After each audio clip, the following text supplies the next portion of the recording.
నమస్తే కడప వార్త. పులివెందులలో తీవ్ర ఉద్రిక్తత చోటు చేసుకుంది. ఏ సమయానికి ఏం జరుగుతుందోనన్న భయానక వాతావరణం నెలకొంది. వరుస దాడులు జరిగి రక్తగాయాలు కావడంతో పులివెందుల జెడ్పీటీసీ ఎన్నిక తీవ్ర ఉత్కంఠత చోటు చేసుకుంది. ఈ జెడ్పీటీసీ ఎన్నికల్లో నల్లగొండ వారిపల్లెలో రాళ్ల వర్షం కురిసింది. ఈ సంఘటనలో వైసీపీ, టీడీపీ ఇరు పార్టీలు ప్రచారానికి వెళ్లినప్పుడు ఈ గొడవ మొదలైంది. వేరుపుల మండలం రామలింగారెడ్డి కారు అద్దాల ధ్వంసం కావడమే కాకుండా ఆయనకు తీవ్ర రక్తగాయాలు కావడంతో ప్రభుత్వ ఆసుపత్రికి తరలించారు. 14 కుట్లు కూడా పడినట్లు తెలుస్తోంది. అదేవిధంగా ప్రొద్దుటూరు ఎమ్మెల్సీ రమేష్ యాదవ్ భుజానికి తీవ్ర గాయం కూడా అయిందని ఆయన్ని ప్రభుత్వ ఆసుపత్రికి తరలించి చికిత్స నిర్వహిస్తున్నట్లు తెలుస్తోంది. ఇరు వర్గాలను ఒకే గ్రామానికి ప్రచారం కోసం పోలీసులు ఎలా వెళ్లనిచ్చారని అందరూ అంటున్నారు. జెడ్పీటీసీ ఎన్నికకు సంబంధించి ఇరు పార్టీలకు చెందిన జిల్లా నాయకులందరూ పులివెందులలో మకాం వేసినందువలననే ఈ ఘర్షణలు తలెత్తడానికి మూల కారణం అయిందని అందరూ అంటున్నారు. సోమవారం పులివెందులలో స్వతంత్ర అభ్యర్థి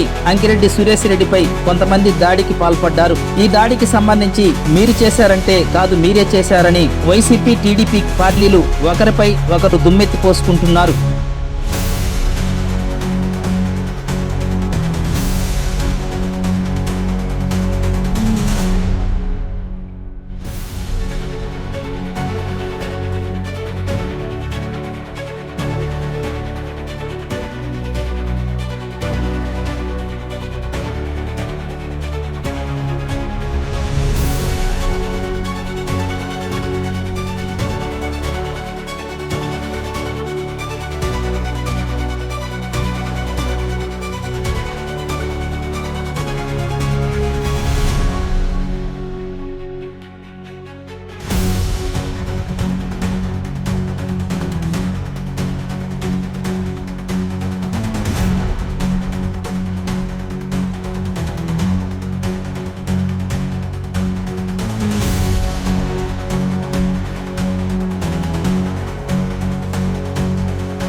ప్రతి ఒక్కరూ తప్పనిసరిగా యూట్యూబ్లోకి వెళ్ళి కడప వార్తను లైక్ చేయండి, సబ్స్క్రైబ్ చేయండి.